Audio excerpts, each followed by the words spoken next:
علامه ابن القیم در کتاب وابل الصیب گفتند که والسخی قریب من الله تعالی، آدمی که سخی هست، سخاوت دارد، کرم دارد، به مردم نزدیک است، به الله تعالی نزدیک است.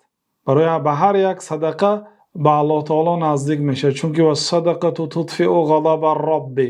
پیامبر علیه الصلاة و السلام گفتند که صدقه غضب الله تعالی را خاموش میکند و وقتی که بنده خیر میکند به خلق الله تعالی هم نزدیک میشود. و این چنین من اهله و قریب من الجنه، شخصی که خیر میکند دست کشاد دارد به اهل و عائلش هم نزدیک میشد، اهل و عائله خویشاونداش هم دوست میدارند و این چنین به جنت هم نزدیک میشود. و بعید من النار، از آتش دوزخ هم دور میشود. اما بخیل چی؟ والبخیل بعید من خلقه، بخیل از خلق الله تعالی دور است. و بعید من الجنه، از جنت هم دور است. قریب من النار، به دوزخ نزدیک است.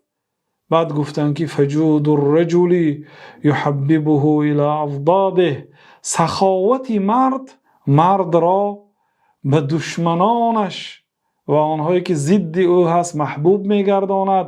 و بخله یبغضه الى اولاده، و اگر مرد شخصی بخیل باشد حتی فرزندانش او را بد میبینند.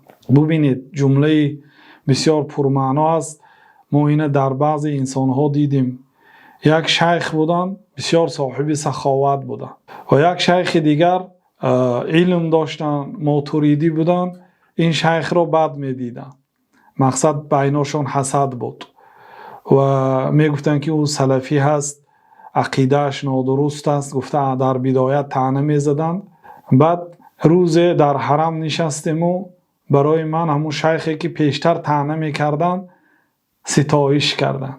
گفتن که به مدرسه ما خیر کرد، به طالب علمایی که در مدرسه میخواندند و مقصد محتاج و کم بغل بودن خیر کرد، قربانی هایش رو در مدرسه میکند. گفته ثنا گفتند که همین سخن ابن القیم به خاطرم میآید که سخاوت مرد را در نزد دشمنانش محبوب میگرداند و بخیلی مرد همین خیر میکند که فرزندانش او را بد میبینند. یک انسان بود بسیار بخیل بود، بلکه خسیس بود.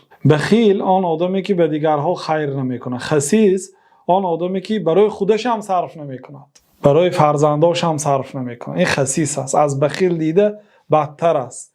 همین مرد یک شب فرزندانش همراهی بعض خویشاوندانش شبانه به قتل میرسونند در حالت خواب بودنش، به یگان جنگ و جنجال، به یگان مثلا نافهمایی، فقط همین خیلی قصد میکنن و در آمده میکشن که از همین بایسفید صاف شویم. گفته تا حال به فکرم در زندان هستن، تقریبا 20 سال گذشت.